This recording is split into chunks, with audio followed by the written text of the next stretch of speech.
Assalamualaikum warahmatullahi wabarakatuh. Para pemirsa, pada saat ini kita akan membahas seputar kejujuran dan dusta. Setiap upaya dusta, apakah itu dalam rangka mendapatkan uang atau kekuasaan politik duniawi, biasanya akan diikuti dengan penguatan dengan dalil.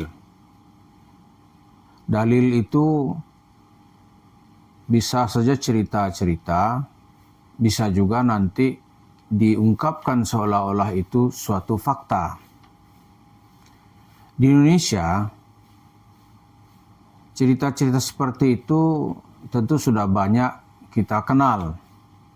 Termasuk dalam hal ini yang akan kita bahas, bagaimana Yusuf Mansur untuk mencapai tujuannya, dia akan membutakan kita dengan dalil-dalil dan logika. Misalnya cerita Yusuf Mansur bahwa dia berasal dari keturunan Yaman. Itu pernah diungkap, tetapi fakta-faktanya kemudian tidak berlanjut atau belum berlanjut. Fakta misalnya dia akan dikasih gelar Habib. Kalau Habib tentu orang sudah lebih enak memposisikan diri untuk menghantamnya atau untuk membenarkannya gitu. Nah, dari cerita-cerita Yusuf Mansur itu umumnya orang berkesimpulan ceritanya itu hanyalah bohong belaka. Ya, cerita itu cerita bohong belaka. Karena untuk mendapatkan uang, orang harus dibutakan dulu dengan cerita-cerita yang benar. Karena itu cerita-cerita dalam perjalanan Yusuf Mansur mendapatkan uang, cerita itu mestilah cerita fiktif, hoak alias cerita dusta. Misalnya ya, yang dibahas itu dari bukunya banyak ini, mungkin lebih dari 15 gitu. Misalnya wisata hati atau mencari Tuhan yang hilang. Mencari Tuhan yang hilang tuh ceritanya tidak bisa kita verifikasi. Misalnya Yusuf Mansur di penjara katanya bisa bicara sama semut.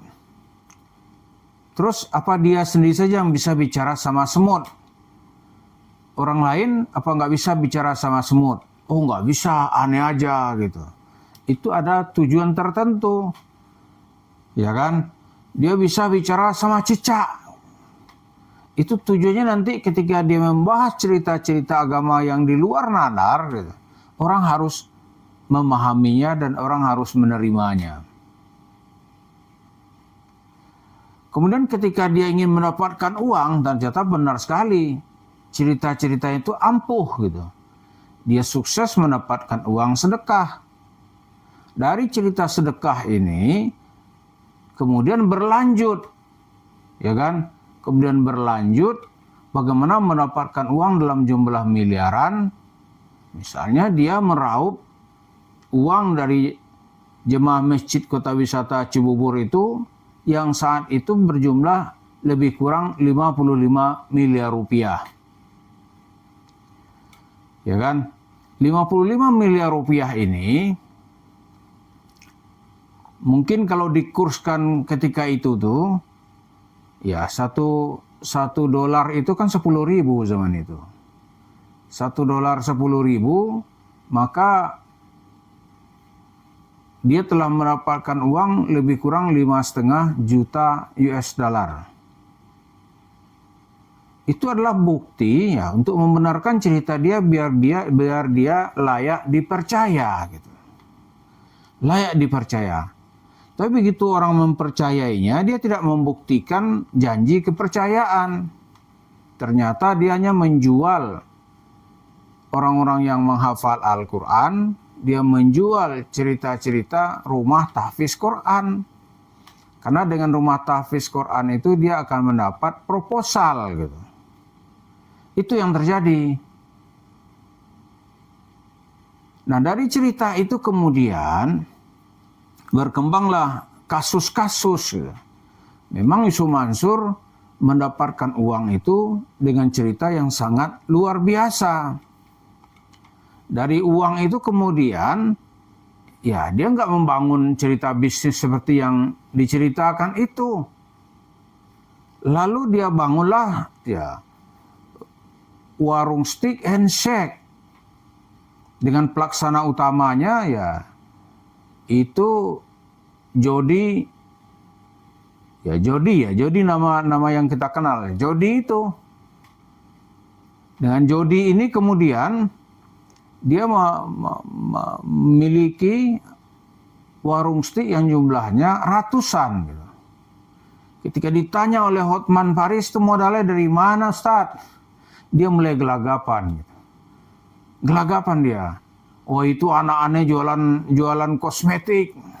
Kosmetik berapa untungnya? Memang dia sebesar PT Paragon yang memproduksi kosmetik Islam itu kan enggak. Nah, ini salah satu contoh bagaimana dalil itu sangat penting. Begitu orang menerima dalil, maka turunan hukumnya akan bisa dikendalikan. Nah, kalau kita lihat dalam cerita sejarah perjuangan kemerdekaan kita, itu banyak sekali orang-orang yang mengklaim bahwa cerita kemerdekaan ini dari mereka gitu. Misalnya para Kabib gitu kan. Oh, dia menceritakan itu. Oh, itu ratusan, ribuan pejuang-pejuang yang berguguran dari para habaib. Itu contohnya kan begitu. Itu statement gitu. Yang faktanya gimana? Faktanya dibantah orang semua. Dibantah oleh Al-Mukarram, Profesor Dr. Kiai Agil Siraj, mantan Ketua PBNU. Tidak ada ulama dari Yaman. Ayo sebut ulama siapa? Ayo tanya, ayo saya menyebut siapa? Imam Ghazali, Baghdad. Abu Hanifah, Baghdad. Ahmad bin Hanbal, Baghdad. Haromen, Pakilani, Rozi, Baghdad. Imam Khalil, Musibaweh, Baghdad. Ayo saya menyebut siapa? Amr bin Ubaid, Jangarang Balaghah. Abu Ubaidah Qasim bin Salam, Jangarang Tajwid. Imam Asy'ari, Basrah. Hasan Basri, Basrah. Sufyan Tsauri, Basrah. Rabi' Adawiyah, Basrah. Imam Kisai, Kufah. Hamzah, Basrah. Ahli Qiraat. Sab'ah, Basrah dan Kufah. Ahli hadis 10, tidak satu pun orang Yaman. Bukhari, Muslim, Abu Dawud, Tirmidzi, Nasai, Ibnu Majah, Darimi, Daraqutni, Ibnu Khuzaimah, Al-Hakim, Ahmad bin Hanbal. Tidak satu pun orang Yaman. Dia berani berstatement, nggak ada itu gitu. Dibantah juga nanti oleh ahli sejarah Profesor Dr. Anhar Gonggong. Maka kemudian cerita-cerita itu hanya bermuara ya, karena orang ingin mendapatkan uang atau ingin jasa gitu. Maka cerita itu kemudian dibangun lagi melalui kuburan. Kuburan-kuburan palsu dibangun, dikasih nama juga nama fiktif gitu. Misalnya ya mereka tersangkut kemudian Pangeran Diponegoro itu dari kalangan Baklawi. Wah, itu marahlah keluarga Sultan Jogja gitu. Marah. Ada juga mengatakan, oh tokoh itu dari Baklawi. Oh, marah lagi keluarga kerajaan Solo gitu. Jadi itu contoh cerita-cerita palsu gitu. Nah, Yusuf Mansur termasuk di dalam wilayah ini. Jadi dustanya itu dimulai dengan cerita. Baru nanti mendapatkan uang.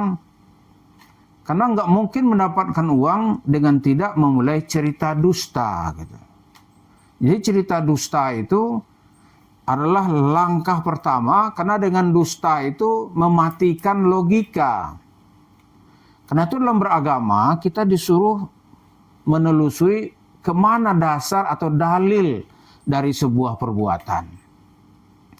Atau bagaimana dalilnya dari sebuah keyakinan. Di sanalah pentingnya kita mengarahkan satu harus ada dalil. Dari situ baru lahir interpretasi. Kalau dalil aja nggak ada, gimana?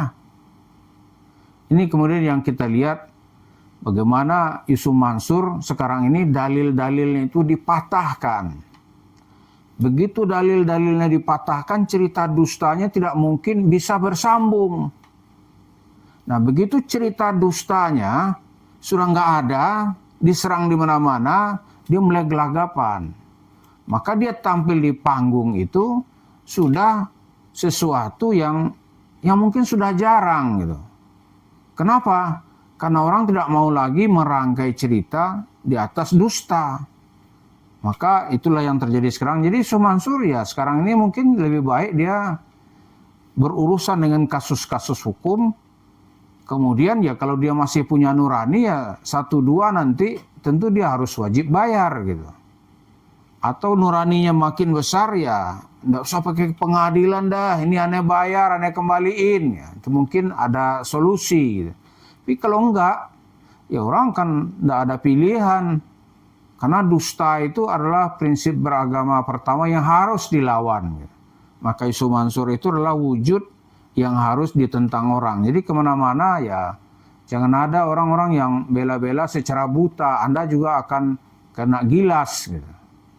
Jadi begitulah Yusuf Mansur dengan dalil dan cerita dusta ini ingin membangun kerajaan bisnis yang namanya ya diantaranya adalah warung steak and shake.